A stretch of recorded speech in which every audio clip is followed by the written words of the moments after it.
الشيطان الرجيم بسم الله الرحمن الرحيم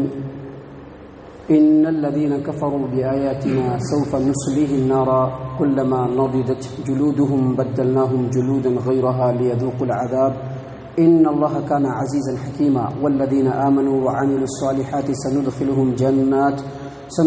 جنات تجري من تحتها الأنهار خالدين فيها أبدا لهم فيها أزواج مطهرة وندخلهم ظلا ظليلا إن الله يأمركم أن تؤدوا الأمانات إلى أهلها وإذا حكمتم بين الناس أن تحكموا بالعدل إن الله نعم ما يعظكم به إن الله كان سميعا بصيرا۔ معزز سامعین کرام، سورہ نساء سورہ نمبر 4 اور اسی سورت سے ابھی آپ کے سامنے آیت نمبر 56, 57, 58 یہ 3 آیات تلاوت کی گئی۔ پہلی آیت کریمہ یعنی آیت نمبر 56 میں اللہ تبارک و تعالیٰ نے فرمایا ان الذین کفروا بآیاتنا سوف نصلیہم نارا، یعنی جن لوگوں نے ہمارے آیات کے ساتھ کفر کیا، ہمارے آیات ہمارے رسولوں کا انکار کیا، ہماری شریعت کا انکار کیا، اللہ تبارک و تعالیٰ فرماتے ہیں کہ بہت جلد ان کو جہنم کی آگ میں ہم ڈالیں گے۔ کلما نضجت جلودہم، اور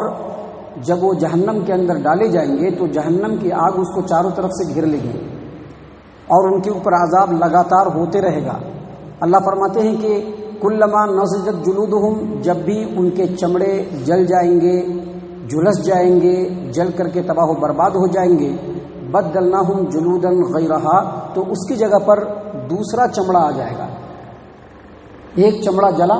فوراً دوسرا چمڑا آئے گا تاکہ عذاب کنٹینیو رہے، عذاب کے اندر بالکل کمی نہیں آئے، عذاب کے اندر ڈس کنیکشن نہیں ہو۔ اللہ فرماتے ہیں کلما نضجت جلودہم بدلناہم جلودا غیرہا لیذوقوا العذاب، جب بھی ان کے چمڑے جلیں گے تو ان کی جگہ پر دوسرے چمڑے کو ہم بدل دیں گے، لیذوقوا العذاب، تاکہ وہ عذاب کا مزہ چکھتے رہیں۔ عبداللہ ابن عمر رضی اللہ عنہما بیان کرتے ہیں کہ جب ایک چمڑا جلے گا تو اس کی جگہ پر کاغذ کی طرح سے سفید چمڑا آ جائے گا۔ اور حسن بصری رحمہ اللہ نے فرمایا، اور یہ روایت ابن ابی حاتم کے اندر ہے، تفسیر ابن ابی حاتم میں، کہ حسن بصری رحمہ اللہ نے فرمایا کہ ایک دن میں 70,000 مرتبہ چمڑا جلے گا اور 70,000 مرتبہ چمڑے کو پھر لایا جائے گا۔ معزز سامعین کرام، حسن بصری رحمہ اللہ مزید فرماتے ہیں کہ جب بھی جہنم کی آگ چمڑے کو اور گوشت کو جلا دے گی، فوراً اللہ تبارک و تعالیٰ کی طرف سے حکم ہوگا اور نیا گوشت اور نیا چمڑا ہڈی کے اوپر پھر سے لگ جائے گا۔ اللہ فرماتے ہیں کہ یہ تمام کے تمام کام ہو کر کے رہیں گے۔ ان اللہ کان عزیزا حکیما، اور بے شک اللہ تبارک و تعالیٰ غالب اور حکمت والا ہے۔ اس کے بعد جو اگلی آیت کریمہ ہے اس میں اللہ تبارک و تعالیٰ نے فرمایا والذین آمنوا وعملوا الصالحات، لیکن اس کے مقابلے میں جو لوگ ایمان لائے اور ایمان لانے کے ساتھ ساتھ نیک اعمال کو بھی انجام دیا، اللہ تبارک و تعالیٰ فرماتے ہیں کہ سندخلہم جنات، ایسے لوگوں کو ہم جنتوں کے اندر داخل کریں گے، ایسی جنتوں کے اندر تجری من تحتها الانہار، جس کے نیچے نہریں بہ رہی ہیں، خالدین فیہا ابدا، اور اس جنت کے اندر وہ ہمیشہ رہیں گے، وہاں کی نعمتوں سے ہمیشہ شاد کام ہوتے رہیں گے، وہاں سے ان کو نہ تو نکالا جائے گا اور وہاں کی نعمتوں میں پلنے کے بعد وہ کہیں جانے کا ارادہ بھی نہیں کریں گے۔ اللہ مزید فرماتے ہیں کہ لہم فیہا ازواج مطہرہ، اس جنت کے اندر ان کے لیے پاکیزہ بیویاں ہوں گی۔ دنیا میں بیویاں ہوتی ہیں نا، ان کو حیض بھی آتا ہے، نفاس بھی آتا ہے، تھوک بھی آتا ہے، بلغم بھی آتا ہے، ان کی زبان بھی ہے، زبان سے بہت ساری اچھی کھٹی میٹھی باتیں بھی ہوتی ہیں، بہت ساری چیزیں ہیں، لیکن جنت کے اندر جو ملیں گی بیویاں، ان کے اندر کوئی پرابلم نہیں ہوگا، بالکل پاک صاف، ہر چیز سے بالکل اطاعت گزار، آنکھوں کو جھکائے رکھنے والی، شوہر کے فرما برداری پر اس کے انگلیوں کے اشارے پر ناچنے والی۔ اللہ تبارک و تعالیٰ فرماتے ہیں لہم فیہا ازواج مطہرہ، اس میں پاکیزہ بیویاں ہیں، وندخلہم ظلا ظلیلا، اور ہم ان لوگوں کو گھنے سائے میں داخل کریں گے۔ کیسے گھنے سائے میں؟ جو بالکل گھنا ہوگا، جس کے اندر ٹھنڈک ہوگی، جس کے اندر فرحت ہوگی، جس کے اندر خوشی ہوگی، جس کے اندر مسرت ہوگی، اور اتنا گھنا سایہ ہوگا، اتنا گھنا سایہ کہ اللہ کے رسول صلی اللہ علیہ وسلم نے فرمایا، صحیح البخاری کتاب و بدء الخلق کی روایت، صحیح مسلم کتاب و صفت الجنت و نعیمها و آلیہا کی روایت، نبی صلی اللہ علیہ وسلم نے فرمایا ان فی الجنت لشجرۃ، جنت کے اندر ایک ایسا درخت ہے، یسیر الراکب فی ظلها 100 عام لا یقطعها، اس پیڑ کے چھاؤں کے نیچے ایک تیز رفتار گھوڑے کو دوڑانے والا گھڑ سوار کنٹینیو دوڑتا رہے گا 100 سالوں تک، لیکن اس پیڑ کا جو چھایا ہوگا، اس پیڑ کا جو سایہ ہوگا، اس کے جو ڈالیاں ہوں گی وہ ختم نہیں ہوں گی، ایسا پیڑ ہوگا۔ اللہ فرماتے ہیں، اللہ کے رسول صلی اللہ علیہ وسلم فرمایا کہ شجرۃ الخلد، اس پیڑ کا نام شجرۃ الخلد ہے۔ معزز سامعین کرام، ایسی نعمت ہے جس کے اندر اللہ تبارک و تعالیٰ ایمان والوں کو، نیک اعمال کرنے والوں کو داخل کرنے والا ہے، اور یقیناً ایسے ہی چیز کے لیے دنیا میں کمپٹیشن کرنا چاہیے، دوسری چیزوں کے لیے کمپٹیشن نہیں ہونا چاہیے، کمپٹیشن اسی کے لیے ہونا چاہیے۔ ہمارے کمپٹیشن بہت سارے ہیں، ہمارے کاروبار، ہمارے گھر، ہمارے دوسرے معاملات میں بڑی ہماری کمپٹیشن ہے، ہماری کمپٹیشن اس میں ہونی چاہیے کہ ہم کیسے جنت کے اندر داخل ہوں۔ معزز سامعین کرام، آگے اللہ تبارک و تعالیٰ نے پھر اس انسانی اور اسلامی سماج و معاشرے کے اندر کن چیزوں سے امن و سکون آ سکتا ہے اس کو بیان فرمایا۔ اللہ تبارک و تعالیٰ اگلی آیت کریمہ میں فرماتے ہیں، ان اللہ یأمرکم ان تؤدوا الامانات الی اہلہا، بے شک اللہ تبارک و تعالیٰ تم کو حکم دیتا ہے کہ امانتوں کو اس کے حقدار تک پہنچاؤ، امانتوں کو اس کے حقدار تک پہنچاؤ، یعنی امانت کو ادا کرنے کا حکم دیا گیا ہے۔ سنن نبی داؤد کتاب البیوع، جامع ترمذی ابواب البیوع اور مسند احمد ابن حنبل کی روایت، سمرہ رضی اللہ عنہ روایت کرتے ہیں کہ نبی صلی اللہ علیہ وسلم نے فرمایا کہ اے ایمان والو، اے مسلمانوں، تم امانتوں کو ادا کرو، اور جو تمہارے ساتھ خیانت کرے تم ان کے ساتھ خیانت مت کرو، بلکہ ان کے ساتھ بھی امانت داری کے ساتھ کام کرو۔ معزز سامعین کرام،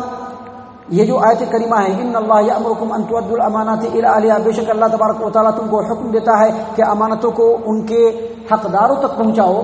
اس کے بارے میں مفسرین کا یہ کہنا ہے کہ یہ آیت کریمہ عثمان بن طلحہ رضی اللہ عنہ کے بارے میں نازل ہوئی۔ اللہ کے رسول صلی اللہ علیہ وسلم فتح مکہ کے موقع سے عثمان بن طلحہ کو بلایا، کعبے کی چابیاں انہی کے ہاتھ میں تھی، کعبے کی کیلی ان سے لیا، کعبے کو کھول کر کے اندر گئے، اندر جتنا دیر رہنا تھا رہ کر کے جب باہر نکلے تو یہی آیت کریمہ آپ کے زبان مبارک پر تھی، اور اس کے بعد عثمان بن طلحہ کو بلایا اور کہا یہ کیلی آج سے تمہارے ہی حوالے، اسی کے بارے میں یہ آیت کریمہ نازل ہوئی۔ مفسرین کا کہنا ہے، جیسا کہ مشہور ہے، لیکن یہ آیت کریمہ اس کا حکم عام ہے، اللہ تبارک و تعالیٰ نے تمام مومن مسلمانوں کو امانتوں کو ادا کرنے کا حکم دیا ہے، اور ان اللہ یأمرکم ان تؤدوا الامانات الی اہلہا، بے شک اللہ تبارک و تعالیٰ تم کو حکم دیتا ہے کہ امانتوں کو اس کے حقدار تک پہنچاؤ۔ اس کے کئی میننگ ہے۔ پہلا میننگ یہ ہے کہ اگر کوئی آدمی کوئی امانت کسی کے پاس رکھے تو جب اس کو طلب کرے تو فوراً وہ امانت اس کو لوٹا دے، ٹال مٹول نہ کرے یا ان کی امانت ان تک نہ پہنچائے، یہ اس کا پہلا مطلب ہے۔ اس کا دوسرا مطلب عہدہ، منصب اور ذمہ داری، چاہے وہ حکومت کی ہو، چاہے وہ ادارے کی ہو، چاہے وہ جماعت و جمعیت کی ہو، عہدہ منصب ایسے لوگوں کو دینا چاہیے جو اس کے اہل ہوں، جو اس کے حقدار ہوں، جو ایماندار ہوں، جو دیانتدار ہوں، جو اپنے عہدہ اور منصب کی ذمہ داری کو ادا کرنے والے ہوں، جو بددیانت نہ ہوں، جو رشوت خور نہ ہوں، جو بے انصافی کی بات کرنے والے نہ ہوں، ایسے لوگوں کو عہدہ اور منصب دینا چاہیے، کیونکہ جو بے وقوف، نادان اور اس طرح کے جو لوگ ہوتے ہیں، اگر حکومت کی ذمہ داری اور باگڈور ایسے لوگوں کے ہاتھ میں دی جائے تو یقیناً ان کی بد اخلاقیوں کی وجہ سے پورا سماج و معاشرہ تباہ و برباد ہوتا ہے۔ اس لیے اللہ تبارک و تعالیٰ نے فرمایا کہ ان اللہ یأمرکم ان تؤدوا الامانات الی اہلہا، بے شک اللہ تبارک و تعالیٰ تم کو یہ حکم دیتا ہے کہ امانتوں کو ان کے حقدار تک پہنچاؤ۔ اور اس کا ایک تیسرا مطلب یہ نکلتا ہے کہ چاہے جو بھی حقوق ہوں، چاہے اللہ تبارک و تعالیٰ کے حقوق ہوں جو ہمارے اوپر ہیں، یا بندوں کے حقوق ہوں جو ہمارے اوپر ہیں، ان تمام حقوق کو ادا کرنا ہے۔ کسی بھی حکومت، کسی بھی سماج و معاشرے، کسی بھی جماعت و جمعیت کے استحکام اور مضبوطی کی سب سے پہلی بنیاد ہے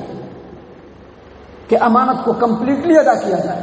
اور جب کسی کا حق ادا نہیں کیا جاتا ہے تو اسی وقت سماج و معاشرے کے اندر فساد بڑھتا ہوتا ہے۔ اسی لیے اللہ تبارک و تعالیٰ نے فرمایا ان اللہ یأمرکم ان تؤدوا الامانات الی اہلہا، بے شک اللہ تبارک و تعالیٰ تم کو حکم دیتا ہے کہ امانتوں کو ان کے حقدار تک پہنچاؤ۔ وَإِذَا حَكَمْتُمْ بَيْنَ النَّاسِ أَن تَحْكُمُوا بِالْعَدْلِ، اور جب لوگوں کے درمیان فیصلہ کرو تو انصاف کے ساتھ فیصلہ کرو۔ کسی بھی حکومت، کسی بھی جماعت و جمعیت اور کسی بھی سماج و معاشرے کے مضبوطی کی دوسری دلیل یہ کہ اس کے لوگ جب انصاف کرے تو انصاف کے ساتھ انصاف کرے، منہ دیکھ کر کے انصاف نہیں ہونا چاہیے، یا ان سے دشمنی ہے تو ان کے خلاف انصاف نہیں ہونی چاہیے،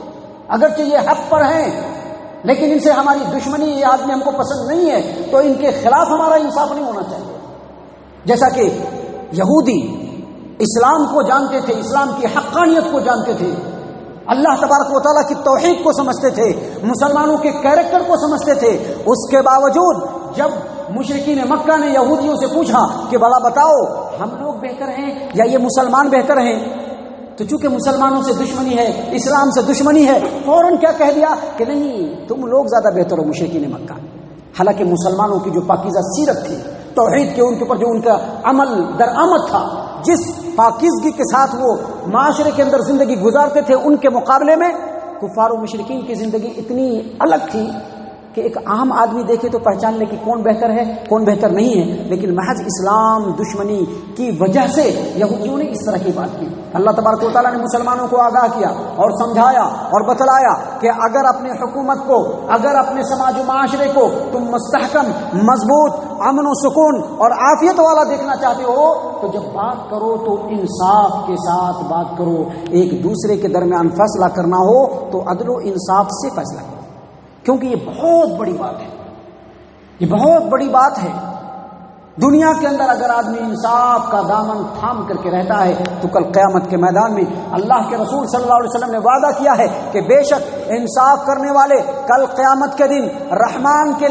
رائٹ سائڈ میں نور کے ممبر پر ہوں گے، کیونکہ وہ لوگ اپنے دنیا کے اندر، اپنے لوگوں میں، اپنے گھر میں، اپنی حکومتوں میں انصاف سے کام کیا کرتے تھے، اس لیے رحمان کے دائیں طرف ہوں گے۔ اللہ کے رسول صلی اللہ علیہ وسلم کی حدیث سنن ابن ماجہ کی روایت، نبی اکرم صلی اللہ علیہ وسلم نے فرمایا کہ جب تک قاضی انصاف کرتا رہتا ہے اللہ تبارک و تعالیٰ اس کے ساتھ رہتا ہے، اور جب قاضی انصاف کو چھوڑ دیتا ہے اللہ تبارک و تعالیٰ اس کو لوگوں کے حوالے کر دیتا ہے۔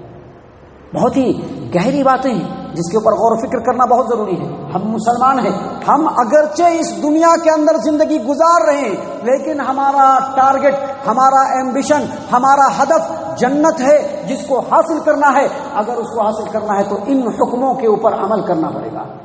اللہ تبارک و تعالیٰ نے فرمایا بے شک وہ لوگ جو ایمان لائے اور نیک اعمال کو انجام دیے، اس کا مطلب صرف یہی نہیں ہے کہ ایمان لے آئے، نماز پڑھ رہے ہیں، روزہ رکھ رہے ہیں، زکوٰۃ ادا کر رہے ہیں، نہیں،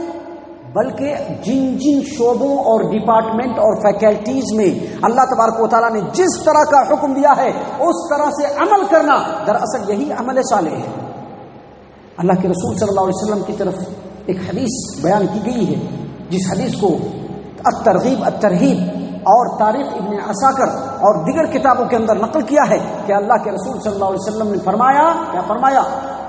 ایک دن کا انصاف 60 سالوں کی عبادت سے بہتر ہے۔ ذرا غور کر لینا ہے، آج ہی دنیا تو جیسے تیسے گزر جائے گی لیکن آخرت گزرنے والی نہیں ہے۔ آخرت کا ہر لمحہ ہمارے لیے پہاڑ اور چٹان سے بھی زیادہ بھاری ہوگا، اس کے لیے آج ہی فیصلہ کر لینا ہے۔ اللہ تبارک و تعالیٰ سے دعا ہے کہ اللہ تعالیٰ ہم تمام کو ان باتوں کے اوپر غور و فکر اور تدبر کرنے کی توفیق عنایت فرمائے۔ اس لیے اللہ تبارک و تعالیٰ نے آگے فرمایا ان اللہ نعم ما یعظکم بہ، اللہ تبارک و تعالیٰ تم کو بہترین نصیحت کرتا ہے، اس کے اوپر غور کرو۔ ان اللہ کان سمیعا بصیرا، اور بے شک اللہ تبارک و تعالیٰ سننے والا اور دیکھنے والا ہے۔ اللہ تعالیٰ سے دعا ہے کہ اللہ تعالیٰ ہم تمام کو صحیح معنوں میں مومن اور مسلمان بنائے۔ اللہ تعالیٰ ہم تمام کو جنت الفردوس میں جگہ عطا فرمائے۔ اے اللہ ہم تمام کو جہنم سے پناہ دے، اے رب العالمین ہم تمام کو جہنم سے پناہ دے، اے مالک الملک ہم تمام کو جہنم سے پناہ دے، آمین یا رب العالمین۔ وما علینا الا البلاغ المبین۔ اعوذ باللہ من الشیطان الرجیم، بسم اللہ الرحمن الرحیم۔ ام لهم نصیب من الملک فاذا لا یؤتون الناس نقیرا ام يحسدون الناس على ما آتاهم الله من فضله فقد آتينا آل إبراهيم الكتاب والحكمة وآتيناهم ملكا عظيما فمنهم من آمن به ومنهم من صد عنه وكفى بجهنم سعيرا۔ معزز سامعین کرام، سورہ نساء سورہ نمبر 4 اور اسی صورت سے بھی آپ کے سامنے آیت نمبر 53، 54، 55 یعنی 53، 54 اور 55 یہ 3 آیات تلاوت کی گئی۔ سامعین کرام، سورہ نساء مدینے کے اندر نازل ہونے والی صورت ہے۔ اور اس صورت میں اللہ تبارک و تعالیٰ نے جہاں پر اسلامی سماج و معاشرے کے لیے بہت سارے احکام بیان فرمائے ہیں، وہیں چونکہ مدینے کے اندر ایک زمانے سے یہودیوں کا غلبہ تھا، خصوصاً عرب کے سیاسی اور علمی ماحول پر، لہٰذا اللہ تبارک و تعالیٰ نے اس صورت میں بھی یہودیوں کی جو بری خصلتیں ہیں، ان کی جو بری عادتیں ہیں، ان کی جو کارستانیاں ہیں، ان کے جو کرتوت ہیں، ان کو وضاحت کے ساتھ لوگوں کے سامنے بیان کیا ہے۔ مقصد صرف اور صرف لوگوں کی نصیحت ہے تاکہ یہودی بھی اپنے آپ کو سنبھالیں، سنواریں، اور اگر اس طرح کی صفت عام انسانوں کے اندر ہے تو ان کو بھی اپنے اندر سے وہ صفت نکالنی چاہیے۔ اللہ تبارک و تعالیٰ فرما رہے ہیں ام لہم نصیب من الملک فاذا لا یؤتون الناس نقیرا، کیا وہ یہ سمجھتے ہیں کہ بادشاہی اور حکومت میں ان کا کچھ حصہ ہے؟ اگر ایسا ہو تو وہ لوگوں کو تل کے برابر بھی کچھ نہیں دیں گے۔ یعنی اس آیت کریمہ میں یہودیوں کی ایک مشہور رذیل اور بری خصلت بخیلی کو بیان کیا جا رہا ہے کہ ان کے اندر بخیلی اس قدر شدت سے ہے کہ اگر ان کو کسی ملک کی حکومت اور بادشاہت مل جائے، کوئی خزانہ مل جائے، تو اس میں سے وہ لوگوں کو پھوٹی کوڑی بھی نہیں دیں گے۔ خاص طور سے محمد عربی صلی اللہ علیہ وسلم کو تو کچھ بھی نہیں دیں گے۔ اگر ان کو عرب کے اوپر بادشاہت مل جائے تو ان کی بخیلی کا یہ عالم ہے کہ وہ کچھ بھی نہیں کسی کو دیں گے۔ اور اس کا دوسرا پہلو یہ ہے کہ ان کی بخیلی اور تنگ نظری کا یہ عالم ہے کہ وہ حق کو جانتے ہیں کہ یہ حق ہے، یہ برتر ہے، یہ اسلام سب سے بہترین دین ہے، یہ اسلام اللہ تبارک و تعالیٰ کی نظر میں پسندیدہ دین ہے، محمد عربی صلی اللہ علیہ وسلم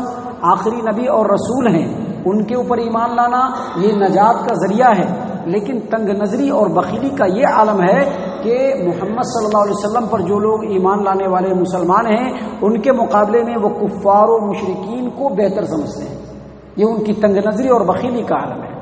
اللہ تبارک و تعالیٰ نے اسی بات کو یہاں پر بیان فرمایا کہ کیا وہ یہ سمجھتے ہیں کہ بادشاہت میں ان کا کوئی کچھ حصہ ہے؟ کچھ بھی حصہ نہیں ہے۔ اگر کچھ حصہ ہوتا تو وہ کسی کو پھوٹی کوڑی بھی نہیں دیتے تھے۔ معزز سامعین اکرام، آگے اللہ تبارک و تعالیٰ مزید فرما رہے ہیں ام یحسدون الناس علی ما آتاہم اللہ من فضلہ، کیا لوگوں سے وہ اس لیے حسد کرتے ہیں کہ اللہ تبارک و تعالیٰ نے ان کو اپنے فضل سے کچھ دے رکھا ہے؟ اگر وہ ایسا کرتے ہیں تو ان کو سمجھ لینا چاہیے کہ آتینا آل ابراہیم فقد آتینا آل ابراہیم الکتاب والحکمہ وآتیناہم ملکا عظیما، کہ آج اگر انہوں نے لوگوں کو، اللہ تبارک و تعالیٰ نے لوگوں کو کچھ دیا ہے تو اللہ تبارک و تعالیٰ فرماتے ہیں کہ ہم نے اس سے پہلے آل ابراہیم کے اندر کتاب بھی نازل کی، حکمت بھی نازل کیا،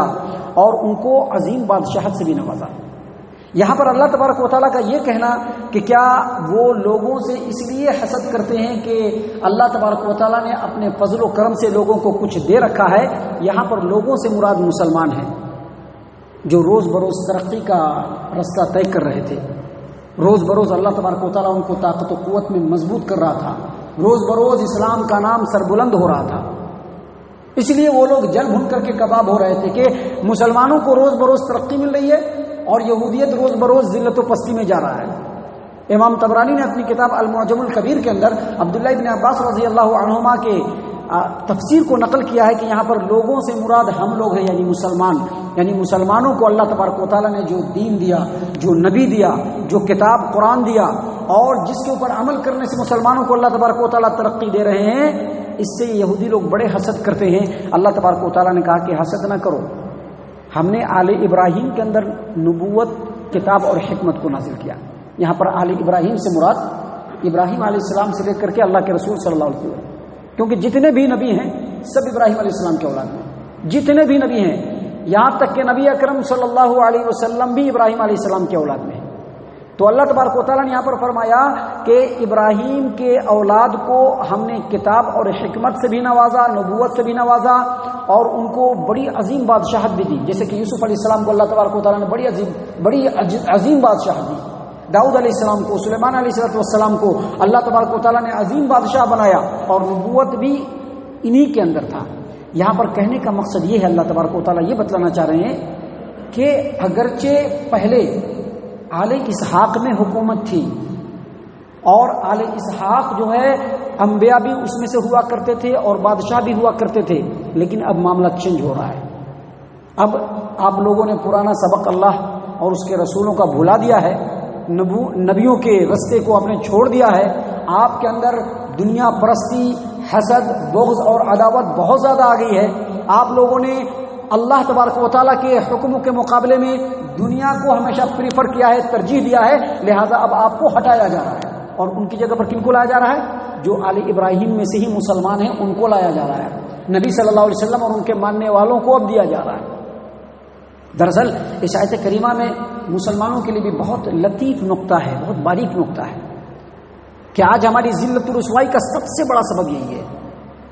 کہ دنیا میں جو برائیاں ہیں اس کو آپ اس کا انڈیکس بنا لیجئے اور مسلمانوں کے اندر دیکھیں تو ملے گی آپ کو، جتنی بھی برائیاں اس کا انڈیکس بنا لیجئے اور اس کو مسلمانوں کے اندر تلاشیے، ان کے سماج و معاشرے میں تلاشیے، ایک مسلمان کو کھڑا کر کے تلاشیے، اس میں آپ کو برائیاں مل جائیں گی۔ بہت ہی دکھ کی بات ہے کہ یہودیوں کے بارے میں جو باتیں بتلائی جا رہی ہیں، اگر ہم ایک جھلک کے لیے اپنے ضمیر کو اپنا جج اور جسٹس مان کر کے ان برائیوں کو اپنے اندر دیکھیں گے تو ہمارے اندر بھی وہ برائیاں پائی جائیں گی جو برائیاں یہودیوں کے اندر پائی جاتی تھیں۔ معزز سامعین کرام، آگے اللہ تبارک و تعالیٰ نے مزید فرمایا فَمِنْهُمْ مَنْ آمَنَ بِهِ وَمِنْهُمْ مَنْ صَدَّ عَنْهُ وَكَفَى بِجَهَنَّمَ سَعِيرًا۔ اب ان میں سے کچھ ایسے لوگ تھے جو اللہ کے رسول پر ایمان لے آئے یا رسولوں پر ایمان لے آئے، اور کچھ ایسے لوگ تھے جو رسول پر ایمان لانے سے رک گئے۔ تو جو رکنے والے ہیں، جو باز آنے والے ہیں، اللہ تبارک و تعالیٰ فرماتی ہے وَكَفَى بِجَهَنَّمَ سَعِيرًا، ایسے لوگوں کے لیے بھڑکتا ہوا جہنم، بھڑکتے ہوئے جہنم کی آگ کافی ہے۔ اس آیت کریمہ کے بھی کئی مطلب ہو سکتے ہیں۔ اس کا ایک مطلب یہ ہے کہ یہ جو یہودی لوگ ہیں جن کی خصوصیت ان آیات کے اندر بیان کی جا رہی ہے، ان یہودی لوگوں کا شروع سے یہ شیوا رہا ہے کہ انہوں نے سارے نبی کو ایکسیپٹ نہیں کیا، جو نبی ان کے زمانے میں تھے ان کو بھی انہوں نے ایکسیپٹ نہیں کیا، بہت سارے نبیوں کا انکار کر دیا اور بہت سارے نبیوں کو قتل بھی کر دیا ظلماً جوراً، کیونکہ ان کی جو باتیں ہوتی تھی وہ ان کے خواہشات کے خلاف پڑتی تھی، ان کی جو باتیں ہوتی تھی اللہ کا حکم ہوتا تھا لیکن ان کے منمانے زندگی کے مطابق نہیں ہے بول کر کے اتنی شدید دشمنی ہوتی تھی کہ انبیاء علیہ الصلوۃ والسلام کو قتل کرنے سے بھی دریغ نہیں کرتے تھے۔ تو بہت سارے نبیوں پر یہ لوگ ایمان نہیں لائے، جس کی وجہ سے اس آیت کریمہ میں اللہ تبارک و تعالیٰ نے جو فرمایا کہ ان میں سے بہت سارے لوگ ہیں جو ایمان لائے اور بہت سارے لوگ جو ہے وہ ایمان نہیں لائے، جس کی وجہ سے ان کے ایمان نہ لانے کی وجہ سے ان کے لیے بھڑکتی ہوئی جہنم کی آگ کافی ہے۔ اس سے مخاطب یہود ہے۔ اس کا دوسرا مطلب اگر لیا جائے تو اس کا دوسرا مطلب یہ ہے کہ پیارے رسول صلی اللہ علیہ وسلم بھی آل ابراہیم میں سے تھے لیکن بنو اسماعیل میں سے تھے، اور بنو اسماعیل میں ہونے کی وجہ سے بنو اسحاق کے جو لوگ تھے یہود و نصارہ، ان میں سے اکثر نبی اکرم صلی اللہ علیہ وسلم پر ایمان نہیں لائے، لہذا اس کے مخاطب اس آیت کریمہ میں جو مخاطب ہیں وہ یہود و نصارہ ہیں۔ جبکہ امام مجاہد رحمہ اللہ نے تفسیر الطبری کے اندر، امام ابو جعفر ابن جریر طبری رحمہ اللہ نے امام مجاہد کی تفسیر کو بیان کیا ہے کہ اس سے مراد لوگوں میں سے جو بھی محمد عربی صلی اللہ علیہ وسلم پر ایمان لائے ان کے لیے تو کامیابی ہے، اور جو ایمان لانے سے رک گئے، ان کی تعلیمات کو اپنانے سے رک گئے، تو ایسے رکنے والوں کے لیے جہنم کی آگ کافی ہے، وہ دنیا میں حسد کی آگ میں جلتے رہیں گے اور آخرت میں جہنم کی آگ میں جلتے رہیں گے۔ اللہ تبارک و تعالیٰ سے دعا ہے کہ اللہ تعالیٰ ان صفات کو ہم سے دور فرما دے۔ اللہ تبارک و تعالیٰ ہم تمام کو پکا سچا مومن اور مسلمان بنا دے۔ اللہ تعالیٰ نبی اکرم صلی اللہ علیہ وسلم کا سچا متبع اور فرما بردار بنا دے۔ کتاب و سنت کے اوپر اللہ تبارک و تعالیٰ ہم لوگوں کو سختی سے کاربند ہونے کی توفیق عنایت فرما دے۔ صحابہ کرام کے اسوہ حسنہ کو اپنانے کی توفیق عطا فرمائے۔ اے اللہ ہم تمام کو جنت میں جگہ عطا فرما۔ اے اللہ ہم تمام کو جہنم سے پناہ دے۔ اے رب العالمین ہم تمام کو جہنم سے پناہ دے۔ اے مالک الملک ہم تمام کو جہنم سے پناہ دے۔ آمین یا رب العالمین۔ وما علینا الا البلاغ المبین۔